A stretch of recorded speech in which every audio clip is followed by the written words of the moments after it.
Assalamualaikum and welcome to my channel. I hope you all are doing good.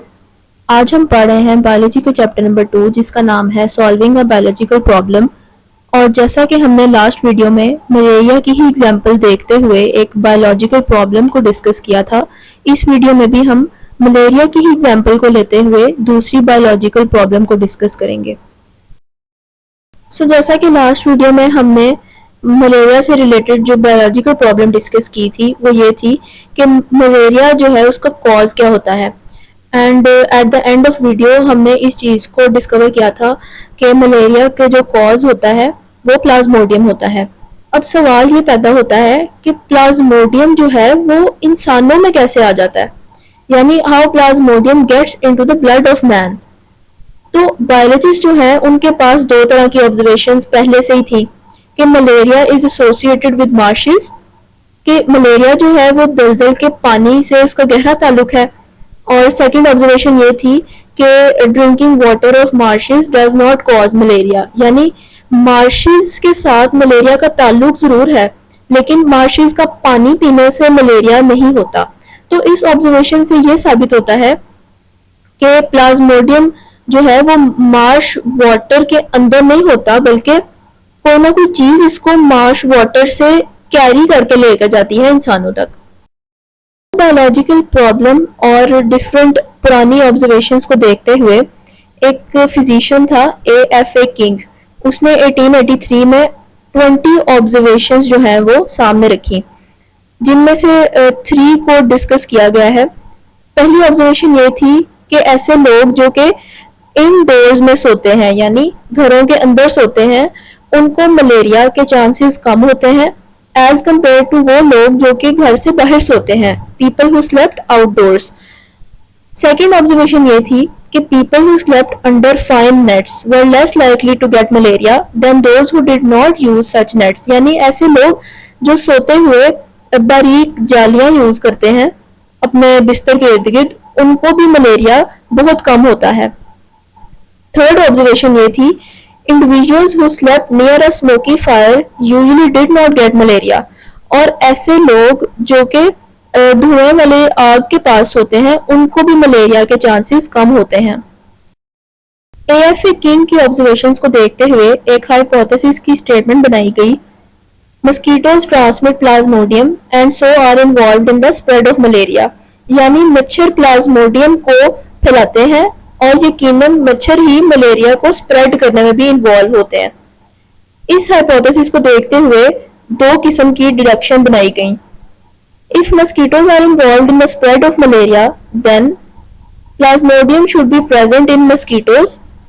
A mosquito can get plasmodium by biting a malarial patient, यानी अगर आप गौर से hypothesis की statement को देखें तो इससे ये साबित होता है कि अगर मच्छर ही मलेरिया को स्प्रेड करने में इन्वॉल्व होते हैं तो या तो प्लाज्मोडियम मस्कीटो के अंदर होता है या मस्कीटो के अंदर प्लाज्मोडियम जो है वो मलेरियल पेशेंट को बाइट करने की वजह से दाखिल हो जाता है।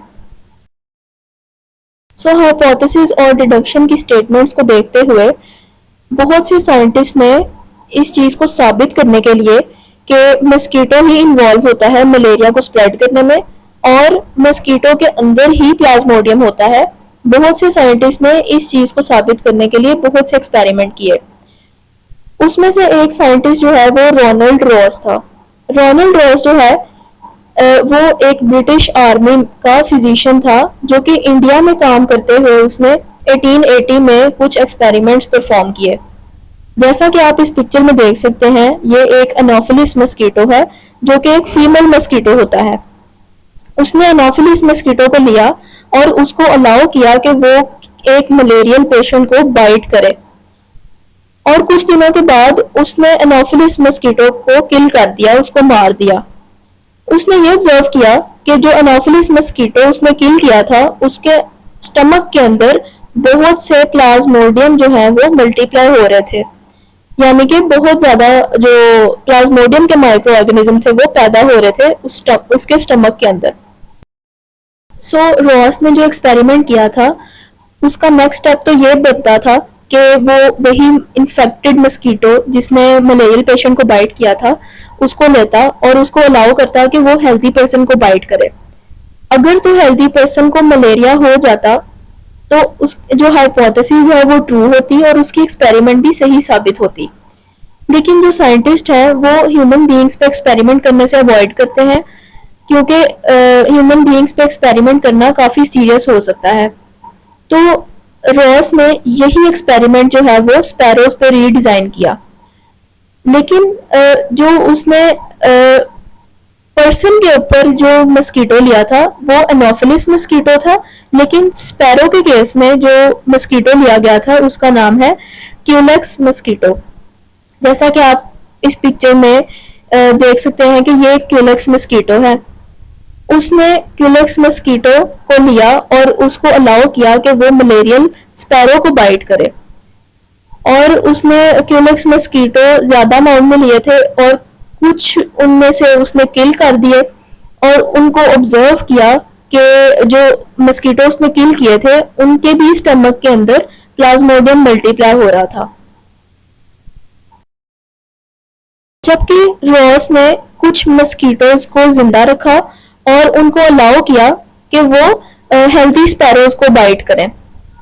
उसने ये चीज ऑब्जर्व की कि जो मस्कीटो का स्लाइवा है यानी जो उसकी थूक थी उसके अंदर बहुत ज्यादा प्लाज्मोडियम थे। प्लाज्मोडियम का जो प्लूरल होता है वो प्लाज्मोडिया होता है, यानी बहुत ज्यादा प्लाज्मोडियम।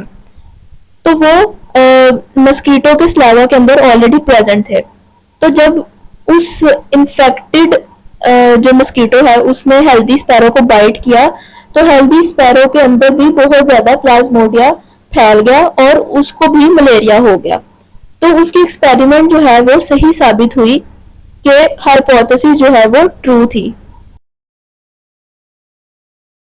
तो जब स्पैरोज के ऊपर सारा एक्सपेरिमेंट किया गया और वो सच साबित हुआ तो कुछ इटालियन बायोलॉजिस्ट जो हैं उन्होंने ये सोचा कि हम रोनाल्ड रॉस के ही एक्सपेरिमेंट को दोबारा से अब हेल्दी ह्यूमंस पे भी अप्लाई करके देखते हैं।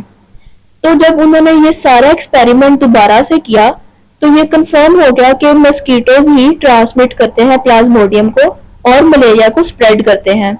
इस सारे एक्सपेरिमेंट में उन्होंने एनोफिलिस मस्कीटो को लिया और उसको अलाउ किया कि वो मलेरियल पेशेंट को बाइट करे। उसके बाद मस्कीटो को कुछ दिनों के लिए जिंदा रखा गया और उसके बाद उसे अलाउ किया गया कि वो हेल्दी मैन को भी बाइट करे। तो हेल्दी मैन के अंदर भी मलेरिया जो है वो फैल गया था। तो इससे हाइपोथेसिस ट्रू साबित होती है। सो आई होप दैट आज का टॉपिक आपको समझ आया होगा, और अगर समझ आया है so do like, comment, share and subscribe to my channel and also click the bell icon ताकि आपको मेरी वीडियोस की लेटेस्ट नोटिफिकेशन टाइम पर मिलती रहे। Thank you.